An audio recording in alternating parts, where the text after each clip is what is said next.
GMANMI, and I would like to ask if your character from Live Aids had a social media bio, what would it say? And I think this is for everyone. Alam niyo, di ba, like, for example, Facebook, yung short one-liner sa baba ng profile picture niyo, yung how would you introduce yourselves? Did I get it right? Tama ba? Okay. Ganda lang. As a Live character, ganda lang. Ganda lang. Mismo lang lagi. Diba? Ganun. Ako siguro masasabi ko, okay na to. Kasi in all aspect, okay na to eh. Diba? Okay yung palabas, yung samahan, yung celebration, diba? Kaya pababasa nyo doon, Live Aids, okay na to. Angel, talaga?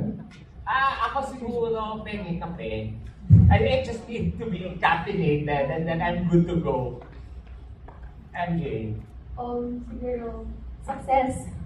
Kasi sumasuccess tayo sa Live Aids at sa Sinistep by the step na natin, no? Papatungo sa show natin ng May 9 Right? Is it okay to ask another question more? Yes, go ahead. Okay. Another question would be, what do you hope audiences will take away from Live Aids this session? What do you hope the audiences will take away from your 35th show? Okay, I can start. Again, I just want to, this show is just for me a reminder that there is a platform for free and creative expression na sana mawala sa atin yung, na huwag nating i-take for granted na pwede tayong makapagsalita, that maybe that people might not agree with. But we have that privilege. We have the privilege to tell our story, and we don't lose sight of it.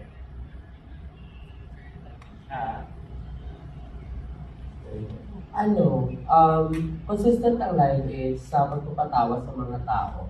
Pero hindi lang basta mapapatawa kasi after mo tumawa, bago ka umuwi ng bahay, o habang umuwi ka ng bahay, mapapaisip ka, oo nga no. Yung may ganung realization. And that in itself sparks a conversation. At kapag nag-start na yung conversation, dyan na din magsisimula, or may chance magsimula yung pagbabata. Ako naman, in this day and age, everyone can be a content creator. No? So sana, pagkatapos silang mapanood yung Live Aids, masabi ng audience, sabi na, ay, ang dami kong natutunan, ay, tawang-tawa ko, and I trust this content creator. Because not every content creator ay pinagkakatiwalaan namin.